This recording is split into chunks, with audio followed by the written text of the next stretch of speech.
بلکہ آج دین کا مطلب لوگوں نے سمجھا ہے داڑھی ٹوپی نماز روزہ حج زکات، بس اس کے بعد جو کرو سب معاف ہے۔ کچھ لوگ ایسے بھی ہمارے درمیان نکل آئے، وہ کہتے ہیں نماز پڑھو سب معاف ہے، نماز پڑھو سب، ارے نماز ہو تو سب معاف ہے نا، جب پیٹ میں حرام ہے اللہ کے رسول فرماتے ہیں جس کے پیٹ میں حرام ہے اس کی نماز ہی نہیں ہے، تو جب نماز ہی نہیں ہو رہی تو معاف کیا ہوگا؟ اس لیے حلال کو لازم پکڑو جب تک کہ حلال کی طرف نہیں آؤ گے۔ بلکہ ایک جملہ سن لے، قرآن کی آیت ہے، اللہ پاک فرماتا ہے کہ سود کے دھندے کرنے والوں کے ساتھ میں اعلان جنگ کرتا ہوں۔ اب آپ مجھے بتائیں جس کے ساتھ اللہ جنگ کا اعلان کرے، اللہ جس قوم کے ساتھ اعلان جنگ کرے وہ قوم کیسے ترقی کرے گی؟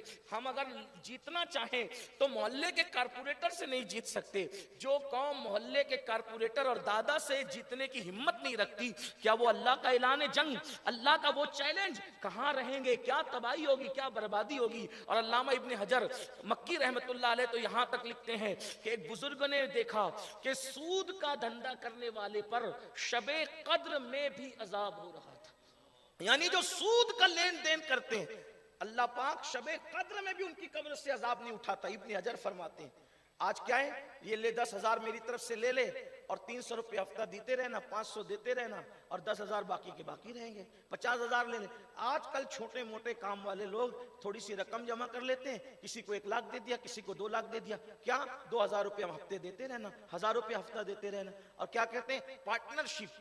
پارٹنرشپ اس کو کہتے ہیں۔ پارٹنرشپ کا مطلب کیا ہے؟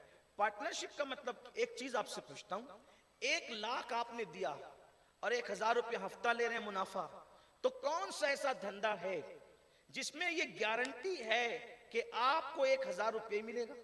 2 بھی تو مل سکتا ہے، پھر 1,000 کیوں؟ تو جو آپ اس کو جب 2,000 مل رہے تو 1,000 کیوں چھوڑ رہے ہیں؟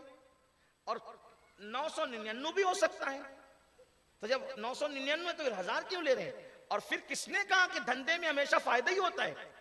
مجھے کوئی ایسا دھندا بتا دے کہ جو تجارت اور اس میں صرف فائدہ ہی ہو۔ دنیا کی کوئی تجارت ایسی نہیں ہے، گولڈ سے لے کر کے مٹی تک جس میں صرف فائدہ ہو، سونے سے لے کر کے گلاب کے پھول تک جس میں صرف فائدہ ہو، انڈے سے لے کے مرغی تک جس میں صرف فائدہ ہو۔ جب کوئی تجارت ایسی نہیں کہ ہاں ایک تجارت ہے جس میں صرف فائدہ ہے، نقصان نہیں ہے، وہ ایک تجارت ہے، ابھی نہیں بتاؤں گا، بعد میں بتاؤں گا۔ اور وہ کرو گے نہیں، مجھے معلوم ہے جب کرو گے نہیں اس لیے بتاؤں گا نہیں، اگر وعدہ کرو گے کہ کرتے ہو تو پھر بتا دوں گا۔ کتنے لوگ وعدہ کرتے ہیں؟ وہ تجارت اللہ کے ساتھ تجارت ہے اور وہ نیکی کرنا ہے، اس میں کوئی گھاٹا نہیں۔ کون سی ہے وہ تجارت؟ 1 2 تو 10 ملے گا، اور اچھی نیت ہے تو 70 ملے گا، اور اچھی نیت ہے 700 ملے گا، اور اچھی نیت ہے بے حساب ملے گا۔ اللہ کی راہ میں جو دو گے یہ وہ تجارت ہے، ختم کر دو گے کبھی ختم ہونے نہیں دے گا۔ آسان لفظوں میں بتاؤں، امام حسین ایسے تاجر تھے، انہوں نے یہ تجارت کی، اللہ اکبر، سارے بیٹے پورا کنبہ لٹا دیا۔ توجہ کریں، یزید کنجوس تھا، پورا گھر بچایا، حسین سخی نے تجارت کی، پورا گھر لٹایا۔ آج حسین کے لٹانے کی برکت ہے کہ مسلمان کے ہر محلے میں حسین کی اولاد سید موجود ہے، لیکن یزید کی اولاد پوری دنیا میں موجود ہے۔ ناظرین اکرام، اسی طرح کے اور واقعات اور بیانات سننے کے لیے چینل کو سبسکرائب کریں، بیل آئیکن کو دبائیں تاکہ اگلے آنے والے ویڈیو کا نوٹیفیکیشن ترنت آپ کے پاس پہنچ جائے۔